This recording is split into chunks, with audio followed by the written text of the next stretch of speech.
Hey, how's it going? I hope you're doing well, and today we're going to be playing Arc Raiders on an Intel Arc A750.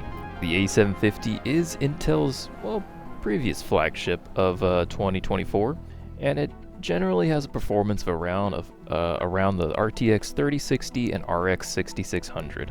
It's got 28 Xe cores, 8 gigabytes of GDDR6 VRAM, and honestly, at around $200 used, this seems like a pretty decent GPU amidst all the NVIDIA discontinuing all their GPUs craze. Now, I will say right out the gate, before I even started the game, I still had some difficulties installing this A750 on this Windows 10 machine. When I first installed this thing, I had no display, and I actually had to use integrated graphics to update my BIOS so that way it supported resizable bar.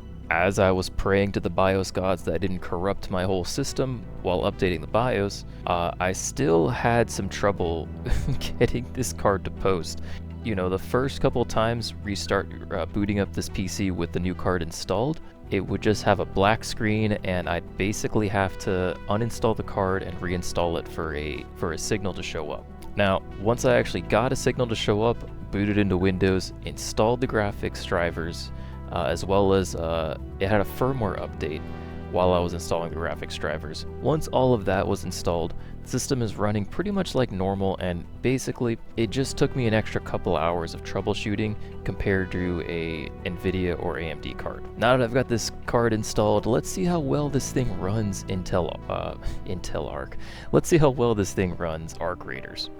Alright, now that we're in game, as far as settings go, we're going to be running this basically at 1440p low settings. We're going to be using Intel XeSS upscaling using the quality preset, with the only exception to our settings is our view distance is going to be set to epic, because anything less, you're not going to be able to see players further at a distance. So in Arc Raiders in particular, the view distance is the only thing that you really cannot compromise as far as the settings go. So it's going to be basically 1440p low settings with epic view distance, so that we can be somewhat competitive and we don't get randomly shot and wondering where the hell we got shot from.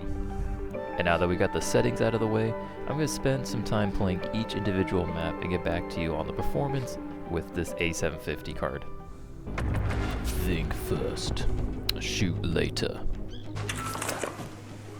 Actually, no, it is definitely the other way around. You should definitely shoot first, then think later. Alright, so I got the benchmarks here, and honestly, I'm really surprised how well this Arc A750 plays Arc Raiders. Started things off at the damn Battlegrounds. With an i5-11400, we saw an average of 73 FPS with some pretty big dips into 60s near the swamp area. But if we switch over to a much faster CPU like the Ryzen 7 7700X, we saw a solid 83 FPS average, giving us a 13% boost in performance just by having a better CPU. Moving on to Buried City, this is the most demanding map, honestly, out of the 5 here on Arc Raiders.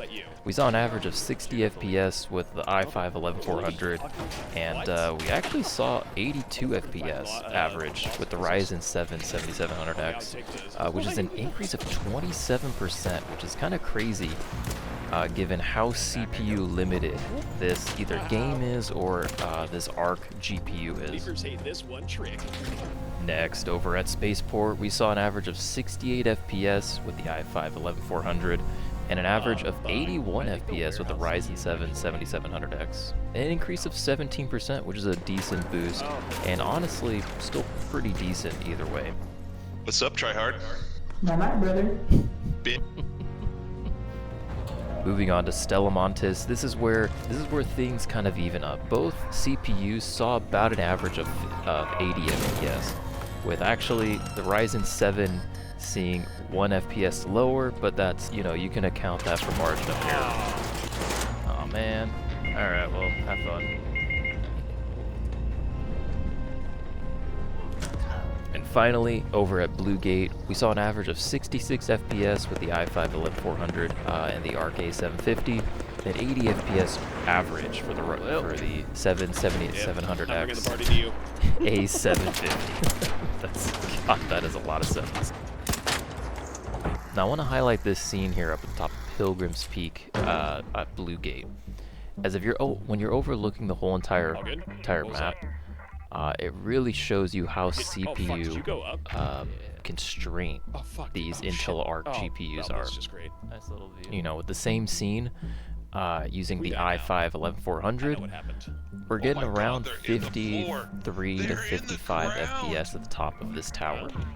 Compared that to the Ryzen 7 7700X, this same exact scene, we're getting 65 to 67 FPS, which is a pretty noticeable jump in performance. Now, if we average all these numbers together, we see that the Arc A750 paired with an i5-11400 averaged 69 FPS across all 5 maps of Arc Raiders. It's pretty nice, actually. But if we jump over to the Ryzen 7, we saw an increase of 15% in performance, with an average of 81 FPS across all 5 maps. It makes the experience go from good to actually really smooth experience. You know, with the i5, it was definitely CPU limited there, in the sense that there was some stutters and hiccups here and there, as shown in the 1% lows, especially on Buried City. Like, you could really feel it with those 1% lows of 36 FPS. But man, you know, switching over to the Ryzen CPU, it's just so much better. It's such a smoother experience, which is a shame because, you know, this is technically a budget graphics card nowadays, and you really can't put it in a budget system to get the most out of it. But anyways, that's gonna do it for me today. I definitely want to test some more games on this A750. It's a really neat card. I really like what Intel's doing with the Arc series, and I just like the fact that there's a third competitor to AMD and NVIDIA. You know, especially the nonsense that NVIDIA is pulling, where they're basically pulling out of the consumer market to focus on AI. So hopefully I want to test some more games on this, and yeah, if you liked what you see, feel free to subscribe so you can see some more content, and hopefully have a good day. Take care now. Bye.